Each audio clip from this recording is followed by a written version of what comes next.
Hey guys, Kyle, the Death Knight of Anime here, bringing you my review for One Piece episode 835. And right off the bat, I'm gonna say, I don't know about the rest of you guys, but this episode felt a lot faster than previous episodes. And I'm sure there are a multitude of factors involved in this, but I think one factor does have to do with the fact that the Whole Cake Island arc is officially over in the manga. And it's weird because while I do appreciate how much quicker this episode felt, I hope we won't be going too much faster after this, especially considering that we didn't get a One Piece chapter this week. And while there are times where I will take faster pacing over slow pacing, it to me it has to be reasonably balanced. With Toei, it seems like it's one or the other. They can never find that balance.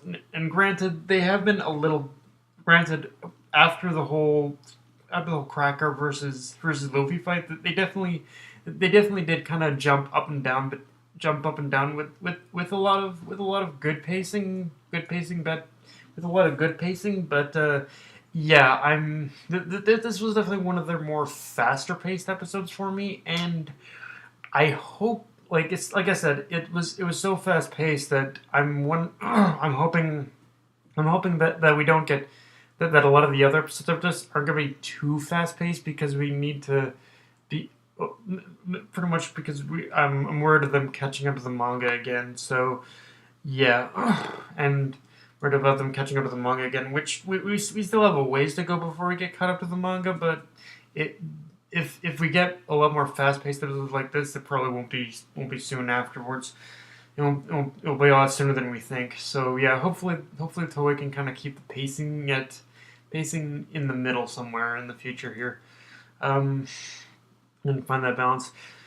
Okay, so aside from that, we really need to talk about that preview because next week we're getting full disclosure here, people. We're getting into Big Mom's backstory, and from the sounds of it, it's gonna be a major info dump of a backstory, that's for sure.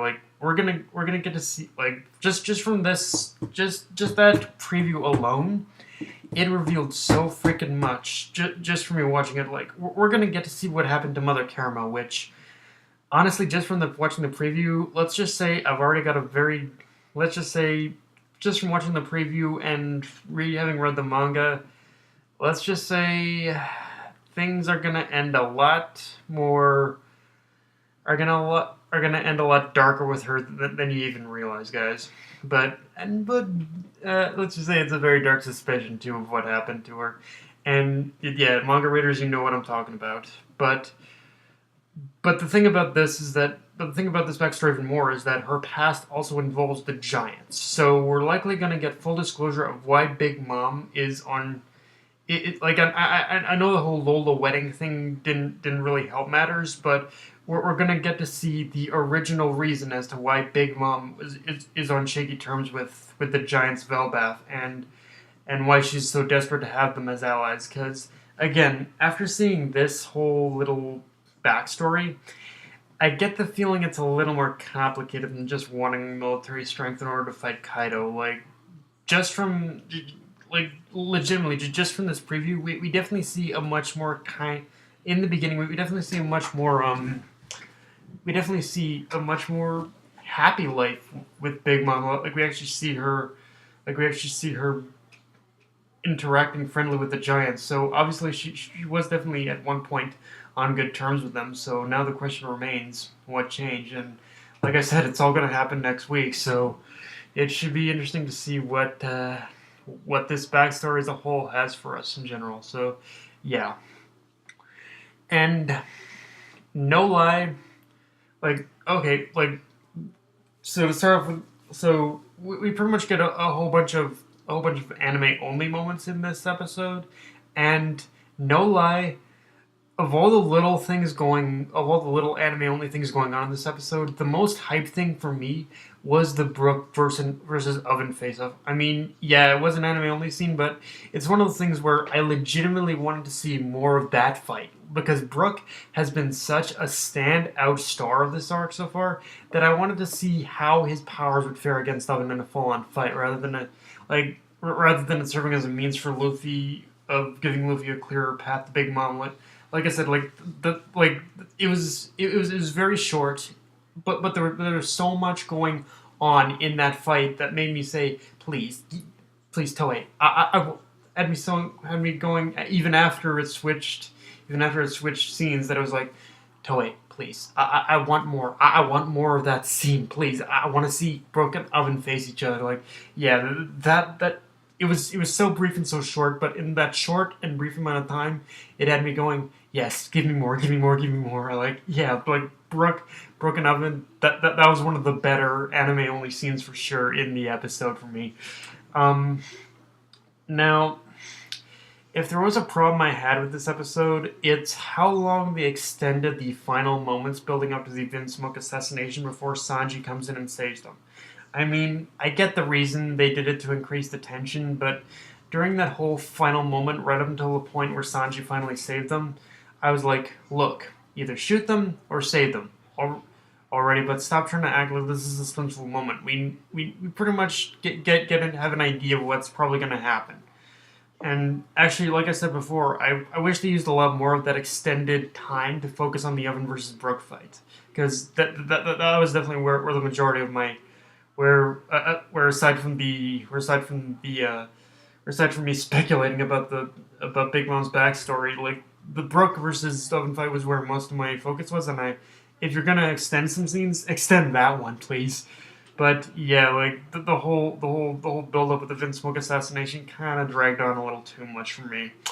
Um, and as for the rescue itself, well, it's like Reiju said, Sanji, you are way too kind of a person. Because aside from your smoking hot sister, none of your family deserves to live. I just say fuck you guys and leave them to die at the hands of of Pedospedo and the other Big Mom pirates.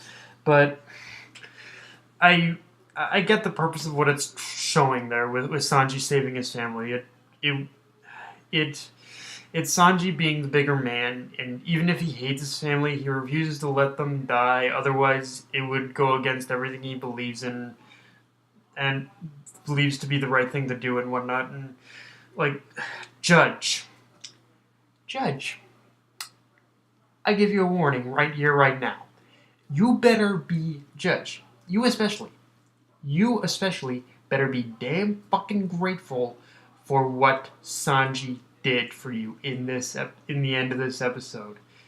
He decided that you of all your family, right? You between you and your sons, you deserve to die the most. Despite that, Sanji decided to save your pathetic pussy ass. So be a little grateful after this, okay, asshole? That's all I'm saying. and but yeah, and one thing I liked in this episode is how even after all the Big Mom pirates' attempts to stop Luffy from showing Big Mom's the destroyed picture of Mother Caramel, he still succeeded. Even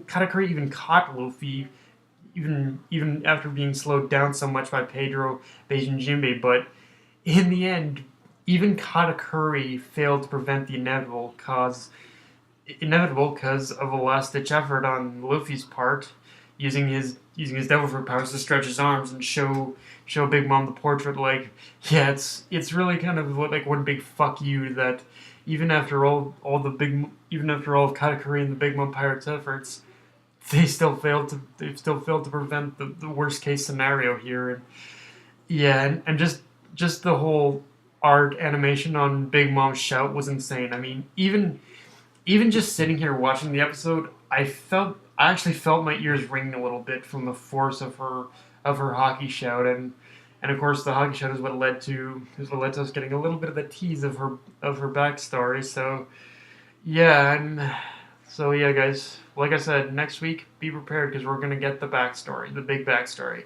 And yeah, that's all I have, guys. If you enjoyed the video, like, comment, subscribe, follow me on Twitter and Facebook. Death Night signing off. Later, guys.